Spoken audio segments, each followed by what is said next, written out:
sweet husband. Hi, Dad. Ay, nagmumot-simot ba? Humot siguro kayo.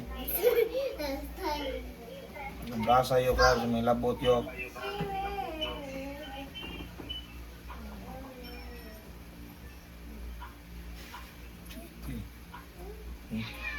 Wow, so sweet husband. Quiet, see. Gusto niyo ko, be? Tanong siya nga si sabak kayo.